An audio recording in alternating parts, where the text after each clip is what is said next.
रामपाल और रामपाल के चेले हमेशा से कहते आए हैं कि परमात्मा तो साकार है। चाहे हमारे सनातन परमात्मा हो या कुरान और बाइबल की जो यहोवा और अल्लाह है, ये दोनों भी साकार है। तो आइए पहले रामपाल के चेले को सुनते हैं। यह है श्रीमद् भगवत गीता। ये गीता प्रेस गोरखपुर से है। भगवत गीता में कबीर को परमात्मा मानने वाले लोगों के लिए कुछ भी नहीं है।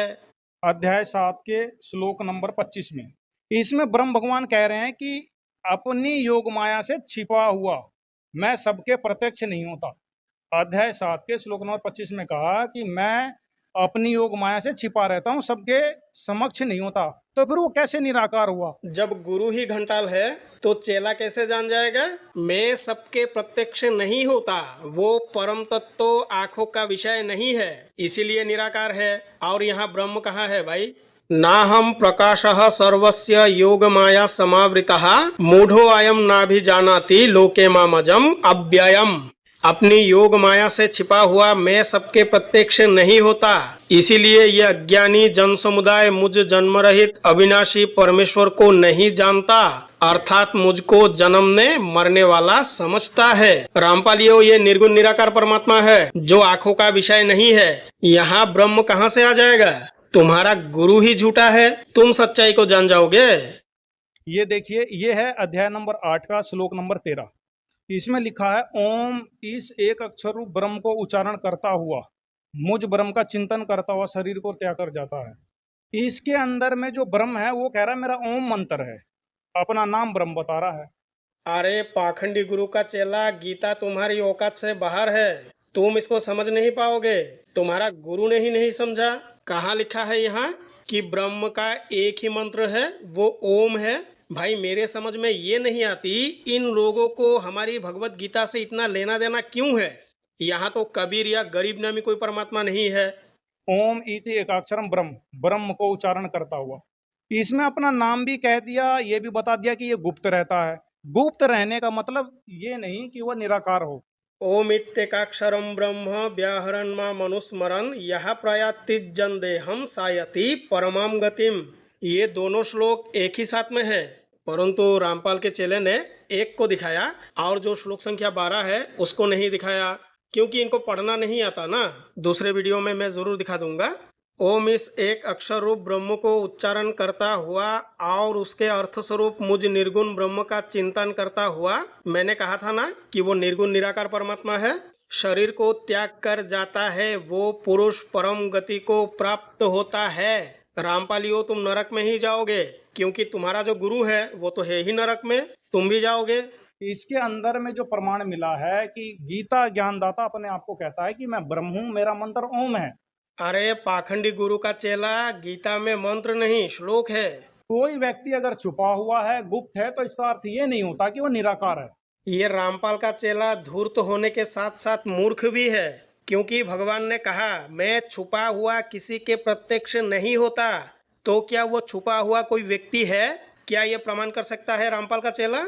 भगवान ने कहा अपनी योग माया से मैं छिपा हुआ सबके प्रत्यक्ष नहीं होता, और रामपाल का चेला कहता है कि वो छुपा हुआ व्यक्ति है। तो पाखंडियों, हमारे सनातन धर्म में जितने भी ग्रंथ है ना, एक भी तुम्हारे लिए नहीं है, ठीक है? आप और प्रमाण देखिए, श्री गीता जी में ब्रह्म और कहता है मेरी पत्नी भी है, वो देखिए। अगर दुनिया में गधे का फौज आपको देखना है तो रामपाल के चेले को ही देख लीजिएगा। इससे ज्यादा बड़ा आपको गधे का फौज नहीं मिलेगा, क्योंकि मूल रूप से जो गधा है वो 4 पैर वाला वो नहीं है, ये रामपाल के चेले हैं।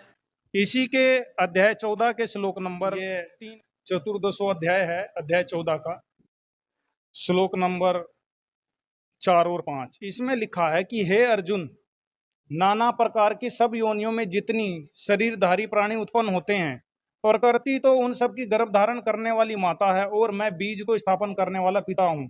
सर्वयोनिषु कौन्तेया मूर्तयः संभवन्त्यः तासां ब्रह्म महद्योनिर अहम बीज प्रदापितः।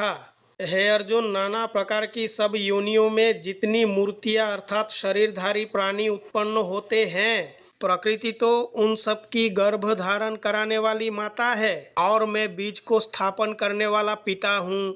तो देखो, जितने भी प्राणी जो भी उत्पन्न होते हैं ना, वो इस प्रकृति से ही होता है, ठीक है? और जो बीज को स्थापन करने वाला पिता, और वो बीज क्या है पता है? वही परम तत्व है। इसीलिए हमारे सनातन धर्म में कहा गया है, जहाँ जहाँ जीव है, हर एक जीव में ईश्वर का निवास है, क्योंकि सब ईश्वर के ही संतान है। इसी को समझाया गया कि भगवान से कोई जगह खाली नहीं है, हर एक प्राणी वो ईश्वर का ही अंश है। तो रामपाल के चेलों, जिसका गुरु पाखंडी है, उसके लिए समझना संभव नहीं है। ठीक है, जड़ चेतन की सृष्टि में केवल परमात्मा ही चेतन है। और जो रामपाल के गधे ने कहा कि ये भगवान की पत्नी है, तो रामपाल के चेलों ध्यान से सुनो, जो भगवान की पत्नी है ना, वो भी चेतन है। ठीक है, इसीलिए हमारे यहाँ शिव और पार्वती का भी कॉन्सेप्ट है। ये गधे की फौज इन बातों को कैसे जान सकता है भाई? हे अर्जुन, सतगुण, रजगुण और तमगुण ये प्रकृति से उत्पन्न तीनों गुण अविनाशी जीवात्मा को शरीर में बांधते हैं। यहाँ लिखा है कि जितनी भी नाना प्रकार की जितनी मूर्ति शरीरधारी प्राणी है, इन दोनों श्लोकों को ना तो रामपाल ने समझा था और ना रामपाल के चेलों ने। पहले रामपाल का चेला अच्छी तरह से समझो कि भगवान ने क्या कहा, क्यों कहा। ठीक है, सत्तम रजसतम इति गुणः प्रकृति संभवा निबधनन्ति महाबाहो देहे देहि नमव्ययम्। हे अर्जुन, सतोगुण, रजोगुण और तमोगुण ये प्रकृति से उत्पन्न तीनों गुण, ध्यान से सुनो, अविनाशी जीवात्मा को शरीर में बांधते हैं। तो ये जो तीनों गुण है ना, जिसको पाखंडी गुरु ने ब्रह्मा विष्णु महेश कहा था, ये तीनों गुण है और ये उत्पन्न होता है हमारी प्रकृति से, हमारी सृष्टि से। अगर इन बातों को झूठा गुरु ने जान लिया होता तो कबीर परमात्मा का दुकान ना चलाते। प्रकृति तो उन सब की गर्भ धारण करने वाली माता है और मैं बीज को स्थापन करने वाला पिता हूं। अब आप एक बात बताइए कि जब भगवत गीता जी के अंदर भी प्रमाण है कि वह बीज डालने वाला पिता है, दुर्गा उसकी पत्नी है, तो कोई पति भी है पत्नी भी है, फिर वो कैसे निराकार हुए?